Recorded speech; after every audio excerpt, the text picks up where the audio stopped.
মানুষের জীবনের শেষ মুহূর্তের কথা সবচেয়ে গুরুত্বপূর্ণ হয়ে থাকে, সামারি হয়ে থাকে।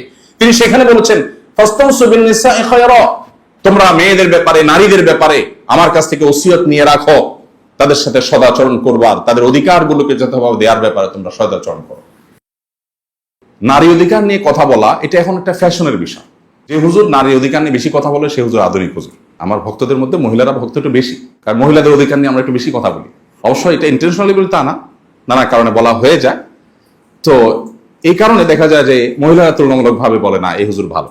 তো মহিলাদের অধিকার নিয়ে কথা বলাটা এটা 2025-এর পৃথিবীতে এটা ফ্যাশনের বিষয়।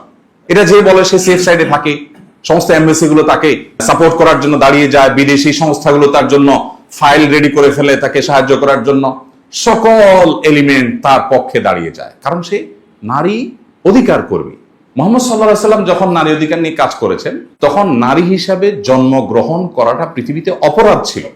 অন্য কারোর কথা তো পরের কথা, কোরআন বলছে, আল্লাহ তাআলা ইরশাদ করছেন, ওয়াইদা বুশিরা আহাদুহুম বিল উনসা দাল্লা ওয়াজহুহু মুসওয়াদ্দান ওয়া হুয়া কাযীম। তাদের কাউকে যখন তোমার কন্যা সন্তান হয়েছে সংবাদ দেওয়া হতো তখন তার মুখ কালো হয়ে যেত, ইয়াতাওয়ারা মিনাল কওম, এবং সে মুখ লুকালুকি করত, মানুষের সামনে যেত না কিছুদিন যে কন্যা সন্তান হয়েছে।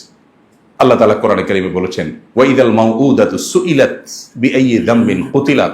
স্মরণ করো সেই দিনের কথা যেদিন মক্কার সে পাষণ্ড মানুষেরা নিজের কন্যা সন্তানকে ভুলিয়ে ভালিয়ে আদর করার কথা বলে মরুভূমিতে নিয়ে আগে থেকে পুঁতে রাখা, আগে থেকে গর্ত করে রাখা গর্তে তাকে ফেলে দিয়ে জীবন্ত মেয়েকে চাপা দিয়ে দিতে সে কন্যা দাঁড়িয়ে জিজ্ঞেস করবে আল্লাহর দরবারে, কোন অপরাধ আমাকে হত্যা করেছিলে বাবা, আজ তোমার বিচার হবে, তুমি জবাব দাও।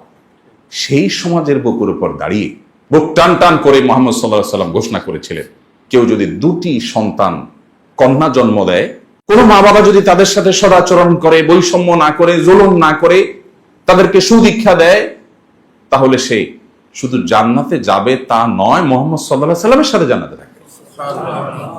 ইমাম মালিক রাহমাতুল্লাহ আলাইহি আমাদের ফিকহের যে প্রসিদ্ধ 4টি থট মাযহাব, এর মধ্যে একটি থটের প্রতিষ্ঠাতা আপনারা জানেন, মদিনার মানুষ ছিলেন।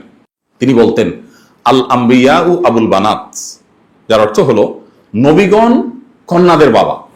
বেশিরভাগ নবী রাসূলদেরকে দেখা যায় আল্লাহ তাআলা মেয়ের বাবা করেছেন, ছেলের বাবা তুলনামূলক কম পাওয়া যায়।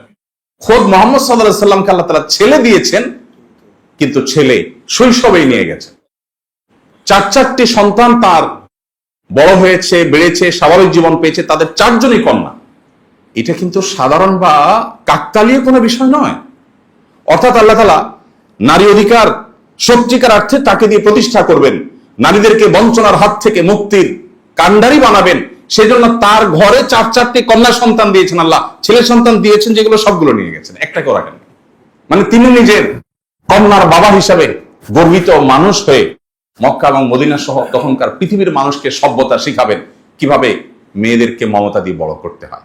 তার প্রতি নাজিল হওয়া সূরাগুলোর মধ্যে সর্ববৃহৎ আয়তনের সূরাগুলোর একটি হলো সূরাতুন নিসা, অর্থাৎ নারী সংশ্লিষ্ট সূরা। কিন্তু কোরআনের কোথাও সূরাতুর রিজাল বা পুরুষ সংশ্লিষ্ট সূরা নেই। মুহাম্মদ সাল্লাল্লাহু আলাইহি ওয়াসাল্লাম তার বিদায় হজের ভাষণে মানুষের জীবনের শেষ মুহূর্তের কথা সবচেয়ে গুরুত্বপূর্ণ হয়ে থাকে, সামারি হয়ে থাকে। তিনি সেখানে বলেছেন, ফাস্তাউসু বিন নিসাই খায়রা, তোমরা মেয়েদের ব্যাপারে, নারীদের ব্যাপারে আমার কাছ থেকে ওসিয়ত নিয়ে রাখো, তাদের সাথে সদাচরণ করবার, তাদের অধিকারগুলোকে যথাভাবে দেওয়ার ব্যাপারে তোমরা সদাচরণ করো। প্রিয় ভাইরা, নবী করিম সাল্লাল্লাহু আলাইহি ওয়াসাল্লাম মায়ের জাতিকে মুক্তি দেবার জন্য, তাদের সম্মানকে প্রতিষ্ঠিত করবার জন্য, পাতালের অতল তল থেকে তাদের মর্যাদাকে তুলে আকাশের সুউচ্চ আসনে আসীন করবার জন্য যত পদক্ষেপ নিয়েছেন, শত সহস্র গবেষণা করেও সেগুলো কোনো কুলকিনারা করা কঠিন হবে। তিনি যখন এই গবেষণা করেছেন তখন কিন্তু নারী অধিকার নিয়ে কথা বলাটা এটা ফ্যাশনের বিষয় হওয়া তো অনেক দূরের কথা, এটা অত্যন্ত চ্যালেঞ্জিং একটা বিষয় ছিল। তিনি সেই কাজটা করেছেন। আজকের আধুনিক পৃথিবীতে অন্য ধর্মাবলম্বী, ভিন্ন ধর্মের মানুষ, সংখ্যালঘু যারা, তাদের প্রতি দায়িত্বশীল হওয়ার দীক্ষা পৃথিবীর প্রত্যেকটা অঞ্চলে মানুষ দেয়, সভ্য পৃথিবীর সবাই দেয়, আমরাও দেই। মুহাম্মদ সাল্লাল্লাহু আলাইহি ওয়াসাল্লাম তার কার্যক্রমগুলো মূল্যায়ন করতে হলে আমাদেরকে কিন্তু ১৫০০ বছর আগে ফিরে যেতে হবে। আমরা 2025-এর পৃথিবীতে যদি তার কার্যক্রমকে মূল্যায়ন করি, এটা সঠিক মূল্যায়ন হবে না। কারণ তিনি যে সময় ছিলেন তখনকার পৃথিবীতে প্রতিপক্ষের মানুষদের প্রতি শ্রদ্ধা দেখানো বা তাদেরকে সহ্য করা, এটা তো মানুষ কল্পনা করতো না। সেই সমাজের বুকে তিনি রণাঙ্গনেও কোনো ধার্মিক, কোনো উপাসনালয়, কোন উপাসনালয় ইবাদতরত উপাসনারত সে যেই ধর্মের মানুষ হোক তাকে আঘাত করতে আবু হুরায়রা রাদিয়াল্লাহু আনহু পরিষ্কার ভাবে ফরমান জারি করেছেন অফিসিয়াল, খবরদার এটা করা যাবে না। কোন কৃষি ক্ষেতে কোন ফসলি জমিনে কোন প্রকার আক্রমণ যেন করা না হয় তিনি নির্দেশ জারি করেছেন। আজকে যেই পৃথিবীকে আমরা সভ্য দাবি করছি, আমরা নিজেদেরকে সভ্য দাবি করছি, সেই পৃথিবীতে বাবার সামনে মায়ের সামনে ক্ষুধার কষ্টে কাতরাতে কাতরাতে শিশু কঙ্কালসার হয়ে মৃত্যুর জন্য প্রহর গুনছে।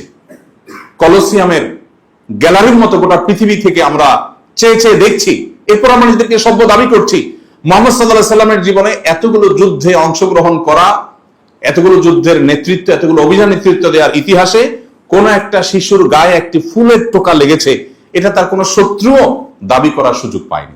উহুদ যুদ্ধের একটা ছোট্ট ঘটনা না বলে পারছি না। তিনি তার তরবারি দিলেন রণাঙ্গনে, চরম অবস্থা যখন বিরাজ করছে, মুসলমানদের খারাপ সময় যাচ্ছে, তখন একজনকে সাহসিকতার দেওয়ার জন্য, সাহস দেওয়ার জন্য তাকে তার তরবারি দিয়ে বলেন, যাও আমার তরবারি দিলাম। নবীজির তরবারি পেয়েছে সে অনেকটা সাহসী হলেন এবং তিনি ঝাঁপিয়ে পড়লেন যুদ্ধে।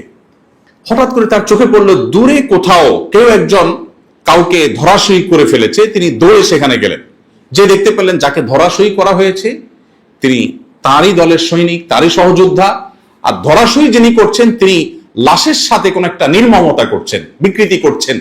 তখন তিনি আরো কাছে গেলেন, কাছে গিয়ে দেখলেন যে সেই নির্মম দৃশ্য, কলিজা বের করে ইসলামের চাচার কলিজা চাবানোর সে দৃশ্য। তিনি কাছে গেলেন, যে দেখলেন যে এই যে দৃশ্য যিনি করছেন একজন নারী। তিনি তরবারি বের করলেন, তাকে আঘাত করবেন, উদ্যত হলেন। কিছু দূর যে আঘাত করার আগ মুহূর্তে তিনি আবার থমকে গেলেন এবং তরবারি আবার খাপে ঢুকিয়ে তিনি পেছনে চলে আসলেন। পরবর্তী তিনি বলছিলেন যে এরকম নির্মম দৃশ্য সহযোদ্ধার প্রতি দেখার পর পৃথিবীতে কোনো মানুষের ঠিক থাকার কথা নয়। আমারও সে অবস্থা হয়েছে এবং আমি তাকে শেষ করতাম।